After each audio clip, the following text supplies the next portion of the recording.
So yeah, I won't be talking too much about esports today, but I did used to compete in video games. So I've been exposed to that world, and I'm still involved with that world as like a personality and an analyst. So that's where most of my speaker skills started. But I transitioned those skills to my sales role. So I've been at Salesforce, as mentioned, for the last 4 years. I've been in e-commerce for about 11 years now. My session, I want it to be quite interactive. I really want you guys to partake in any questions I might have. There's some really cool insights that I've identified. Some will be plastered up on the slides. Some I'll just say out loud, so feel free to take notes. First and foremost, we're in the middle of a global crisis. I've been delayed. You guys haven't gone anywhere. You stayed on the line. Some of you are under extreme pressure at work.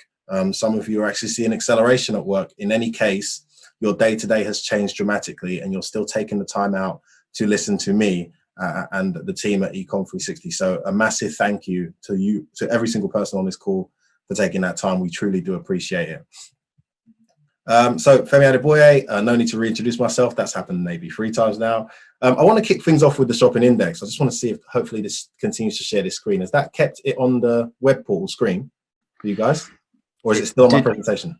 It did do for a second, but it's just skipped off your presentation for a moment. I will just manually change it. So there we are. Yeah, we can see that now. That's great. Thanks, Femi. Let's talk very quickly about where the data in today's session is going to come from, because that's always important. First, I've got a few external tools I've used from partners, and these partners are based in Ukraine, America, the Middle East, and Africa. So it's a really varied pool of data that I'm using. In terms of you guys continuing to educate yourselves on data and e-commerce behavior, actually Salesforce Commerce Cloud, the e-commerce platform of Salesforce, because we operate on a multi-tenant cloud infrastructure, we're able to see and anonymize all the consumer behavior across our customers on the platform. So just for example, last Black Friday, we saw about 689 million unique visits across about 3,500 enterprise websites. We can analyze the behaviors of those customers, and we can industrialize and start picking out genres and trends. And these are things that we actually publish publicly every quarter, completely for free, real actionable data for you guys. So I thought I wanted to plug that now so you guys could see. This is a Tableau. It used to be on the Salesforce website, but those of you who are familiar with Tableau is now a Salesforce company. This information is available on Tableau. So you can see digital customer growth, shopper spend. One of the interesting ones from last year that we're going to talk about a bit more today is time per visit. So time per visit has been hit really hard by the COVID-19 crisis. In some industries, very few, the time has tripled. So people are just sitting down on fashion sites, shopping away for stuff they don't need because they're bored with nothing to do. For other industries, particularly the industries that relied less on e-commerce and now rely more on it, we are seeing 10 times less time being spent on the website. So it's all the more important for you guys as e-commerce brand owners with e-commerce sites leading the way to make sure that when that customer visits your website, they are seeing real, relevant, actionable information as soon as possible, because they have no interest to stay on the website any longer. They already know what they're looking for. Your window has shrunk times 10 in the midst of this crisis. So you need to be utilizing the tools available in the market to capitalize on the small time you have. We'll talk a bit more about that in the next slide. Coming back to this information that you have, you can segment this by vertical, by country. If you want something a bit more detailed, you can get in touch with us if your vertical isn't here, if your country isn't here. Again, this is analyzing 689 million consumers across 3,000 websites, and you can see the growth and how things have changed. But this is based on Q2 last year versus Q1 last year versus Q1 this year. This is actually pre-COVID-19 impact. And the reason I'm showing you this is because I want to show you what's happened since.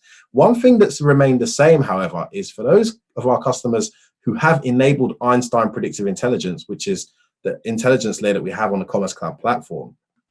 For the customers we have using that system, that's like predictive search, predictive text, predictive recommendations, all these things that intellectually analyze the customer before they get to the site and as they're on the site, and gives them the appropriate things and guidance based on that information. That stuff is still driving, and this is a really powerful stat. So only 6% of consumers are currently leveraging our Einstein predictive intelligence. Only 6% have turned it on to use it when they're shopping. Of that 6%, that is having a 26% impact on your total AOV. So the total AOV is seeing a 26% impact on just the 6% customer engagement. So that's how valuable Einstein predictive intelligence is for Salesforce. In other realms, it would be some kind of prediction tool or AI. Make sure you're leveraging those tools. If you're not using them already, these are things you need to be looking at. I'm going to come back into my presentation now because I just wanted to make sure you guys were aware that that is publicly available. I can get the link to be shared with the rest of you after the call. I think I need to manually share my screen. Sorry, just to confirm, is the screen pulled automatically or do I need to manually share it again? I can still see the Salesforce Shopping Index screen with the lovely picture of Einstein there, Femi. Okay, let me just come back and where's the share screen button that I just had? Oh, one sec. Somebody has asked, what is AOV? Would you mind quickly? Yeah, great question. AOV is average order value. So it's a very common term in e-commerce, but it's probably different from country to country. So that's a great question. So the average order, the average size of the basket when a customer is checking out is your AOV. Okay, guys, I'm just having trouble getting back that. What you might want to do is just go to stop screen share and then start the screen share again from a different on Keynote, because it looks like you're using a Mac there, Femi. Stop video. Okay, I'll stop the video. So you guys can't see anymore? We cannot see any more for the minute. Nope. Okay, now I want to share screen again. That's correct, yeah. Brilliant, that worked, I think. So, boom. Thanks for that. You're welcome. There we go. Yep, we could see that. Yep, you're great. I'll leave it to you again. So some of the great things we're seeing on the artificial intelligence side and the value that it brings, we saw that shopper time is decreasing times 10 for some industries off the back of the COVID-19 crisis. This is because people know what they're looking for and they are very panicked when they come into some of these websites for what they're actually searching for. The time that they spend engaging in recommendations or things you might have on the bottom suggesting that people who bought this, bought that, it's decreased because the attention is almost like, not necessarily panic, because that's slowed down a little bit in most nations, but there's an urgency and a priority there, and that's why they're on the website. So it's harder to cross-sell to them. It's harder to keep them on the website. Where you find value in leveraging artificial intelligence for whatever platform you have is you're able to make the information from the minute they visit the page relevant to them. So actually there are some artificial intelligence tools that allow you to analyze the consumer behavior just by the movement of their cursor on the actual website. So within about 10 seconds, some of these artificial intelligence tools have bundled that individual into a pool of individuals who behave a certain way when they move a cursor in a certain direction. It sounds far-fetched, but we've seen something like a 3 to 4% increase in conversion and revenue over the years for customers who are doing this. So that's really, really powerful as well. So Jack Wills is a great example. They saw a 6% increase in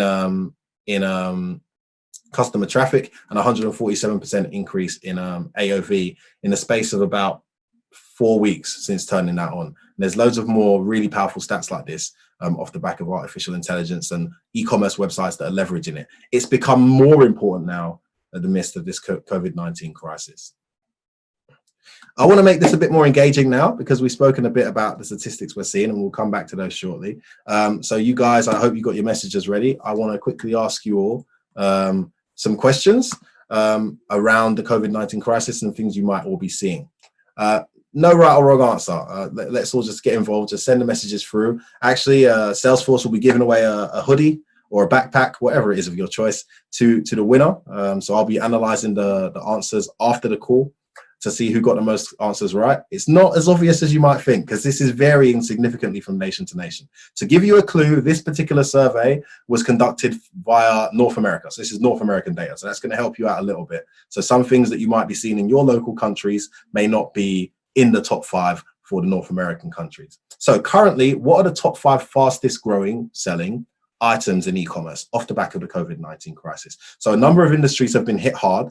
What are the top 5 selling items, not industries, items that we're seeing selling? So you can make it a pool of items or a single product. Feel free to list that and message now, please.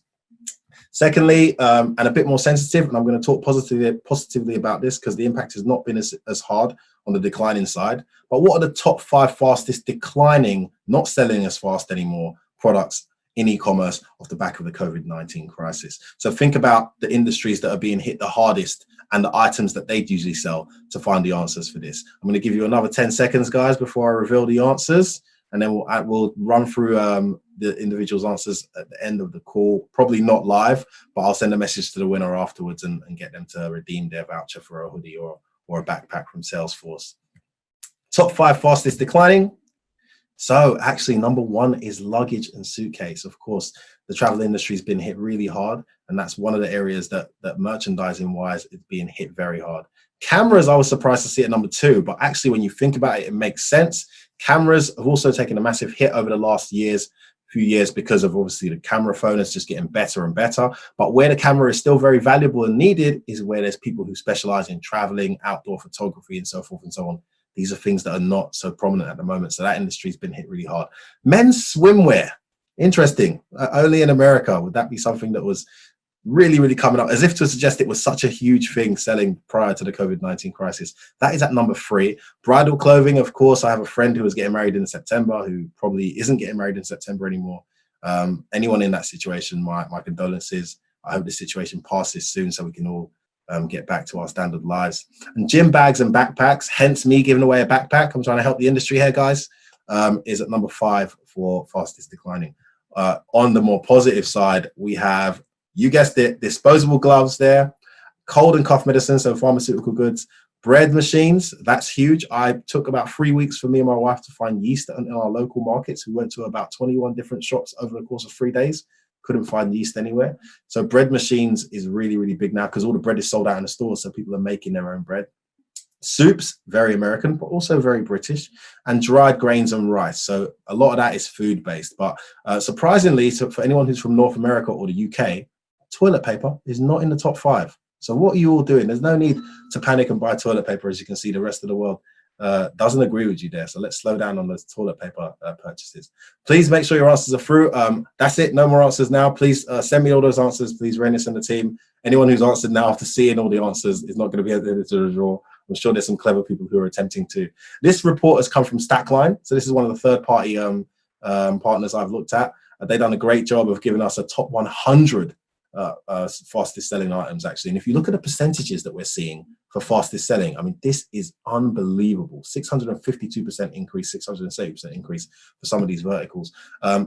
Feel free to get this link. I'll share it with you after the call, guys. This takes you straight to the full report and you can see the full top 100. And then, of course, for declining, and I have to say this because it's something that people can be quite sensitive about sharing in the current crisis. But I just have to say, you know, a massive, massive shout out to the companies that are in this industry that may be facing these challenges. We're wishing you all the best. We hope you come through strong and better than ever off the back of this crisis. On a positive note, the decline is nowhere near as aggressive as the acceleration. So you're seeing 670% versus maximum of minus 77%, but that's still very painful. So these industries are being hit really hard. Make sure you take a look at that report to understand where and why. There's some great little snaps and explanations as to where and why some of these things have been included in the top 100. So another quick question for you guys. Top 5 performing industries now, not items, industries. And this one you probably know all the answers to because you probably had first-hand experiences of them. So first and foremost, grocery and supermarkets and fast food is absolutely blowing up right now, as we know. It's so difficult. I think in the UK, after the lockdown was announced, we actually, as an e-commerce business, analyzed local websites. All of the major websites were down for about 30 minutes. They all crashed. The influx of traffic they received to their website off the back of that lockdown being announced in the UK caused all the websites to crash and operate a queuing system just to be able to handle the traffic that was coming in. Iceland UK was the only website that actually stayed up during that massive influx of traffic. So a massive congratulations to Iceland UK. They did really well. Be interesting to know what platform they're using to achieve that, but well done to them. Telephone conferencing tools. I spent an hour and a half renewing my Zoom license because their lines are so busy right now. It's so hard to get hold of them. This is my personal Zoom license, not my work one. I'm sure Salesforce don't have to wait that long to renew their license. I hope they don't. Home entertainment and gaming. I've had 3 inbound leads from gaming companies telling me that They need a new platform because the traffic is and the transactions are just too high for what their current platform can handle. So this is another industry that's being really, really accelerating off the back of the COVID-19 crisis. And of course, we all have children at home. We all want to better ourselves. So online education and tutoring is another area where we're seeing a massive influx and increase. Honorable mentions to fitness equipment, DIY, monitors and computers. These areas are actually growing quite fast as well due to the work from home. Of course, staying fit is really important for most people. We've also seen some apps jump up big time, guys. If you look at, you may have heard of House Party. I think that had 2 million downloads before the crisis. They've now eclipsed 10 million downloads. Freeletics is a fitness app that requires no equipment. It's just body weight training. I tried to do it myself. Really helpful. You can do it anywhere in the house that's not too fragile on the lower side because you're going to jump up and down a little bit. They had 800,000 downloads before the crisis. They now have over 15 million downloads. I mean, it's just crazy how the world has been impacted by this crisis, and a number of industries are dealing with a tremendous amount of pressure. What companies are actually doing, though, to handle this pressure is that they're not necessarily feeling positive about it. A lot of them are operating on a capped performance. So they're operating a cap, like a daily cap, to prevent consumers from overwhelming their fulfillment process. Actually, a lot of the websites can handle the orders. A lot of you guys out there can probably handle the orders, but with a reduced workforce and a lot of people working from home because of the lockdown, it's the fulfillment that's a challenge. So I want to give a big thank you to Decathlon. The head of digital there had a conversation with me and shared some information. He said, I have permission to share. That's not a Salesforce customer, just out of the kindness of his heart, he shared that with me. And they've enabled a 4,000 products per day limit so that their fulfillment team has the capability to deliver the products. Now, Decathlon is bicycles and home equipment and outdoor clothing, outdoor equipment. They're under extreme pressure. They're actually seeing a massive influx in orders on their website, but all their stores are closed. So overall, they're down. But interestingly enough, that 4,000 order cap has been going on for about 4 weeks now. They hit their limit at 10:30 a.m. every morning. So it took me about 3 weeks to buy the bicycle I was trying to get for my daughter during the crisis, just because by the time it gets to 10:30 a.m., they've already hit their cap. Listen, guys, I did start a bit late, so we're a bit delayed for time. I don't want to overrun my presentation. I just want to check in with you guys. Can I quickly do the last slide, or do we need to hit a hard stop now? If you could be brief on your last slide, Femi, that would be ideal. Okay. It's a shame to see such a stylish fella leave us, but we will need to carry on. No, I've been watching some of the sessions in the day. I'm honored to be joining. Thank you for having me. I'll be quick as I can on this last slide. This last slide is just about you guys and your employees. So any business owners there, any employees out there, Salesforce are doing a massive help. In fact, the US president mentioned Salesforce by name just earlier this week with regards to what we've been contributing. So we're currently at 4 million, I believe. But when I made this slide, we were at $3 million being donated to in the form of equipment and revenue to hospitals and charities who are trying to combat COVID-19. We're also continuing our donation matching. So if you know anyone at Salesforce and you're thinking of donating anything to the COVID-19 crisis or a charity in general, Salesforce has not frozen this. In fact, they're encouraging people to make sure they reach out to us. We'll try to match. I think the cap is $5,000. So we can match $5,000 for whatever charitable case you might have regarding COVID-19. The Salesforce Care package has been released as well, which is important. But more important for you guys is 36%. And not to end on the negative, let's try and keep this positive. But 36% of existing employees are saying that they are experiencing mental challenges with having to work from home with the COVID-19 crisis. You can see from this survey from Astound Commerce that the growth, if the blue is March 9th and the purple is March 16th, we're seeing an increase in psychological challenges for people across the industry who are having to work from home, who aren't sure if they have a job. So I recommend, if you have the power to, if you're in an industry where your business is accelerating or is doing well in the COVID-19 crisis, please reach out to your employees, check on them, make sure they're okay, whatever you can do. And of course, if there's anything we can do to support, I'm available, my team's available. We have a whole team dedicated to the COVID-19 crisis we can refer you to as well. So yeah, thank you so much for having me, guys. I won't take any more of your time. Femi Adeboye from Salesforce. Please enjoy the rest of your day here at the eCom360 online event.